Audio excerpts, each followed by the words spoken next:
প্রথমেই মাছগুলোকে ভালো করে ধুয়ে নুন হলুদ মাখিয়ে ম্যারিনেট করে রেখে দিতে হবে। আমি এখানে কাতলা মাছ নিয়েছি, তোমরা দরকার হলে অন্য যে কোনো মাছ দিয়ে এই ঝোলটা তৈরি করে নিতে পারো।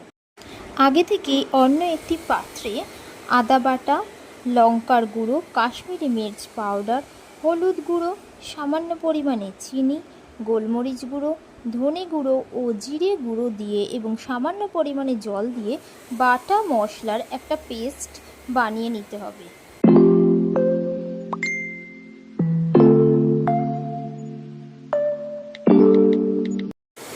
এবার ওই তেলেই 5 ফোড়ন দিয়ে তাতে একে একে আলু ও ঝিঙে দিয়ে কিছুক্ষণ হালকা করে ভেজে নিতে হবে।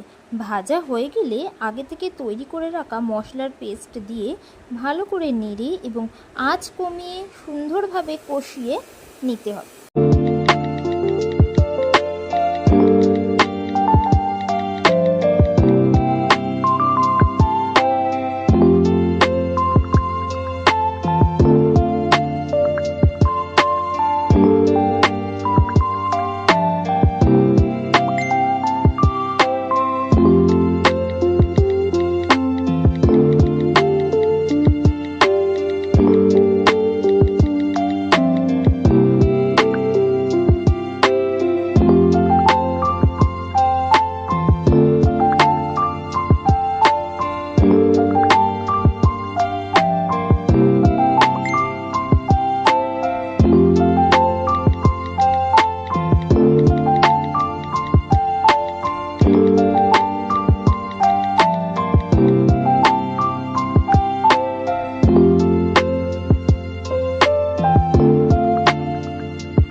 মিনিট 5 কষানো হলেই পরিমাণ মতো জল দিয়ে এবং প্রয়োজন মতো নুন দিয়ে ঝোলটাকে ফুটতে দিতে হবে।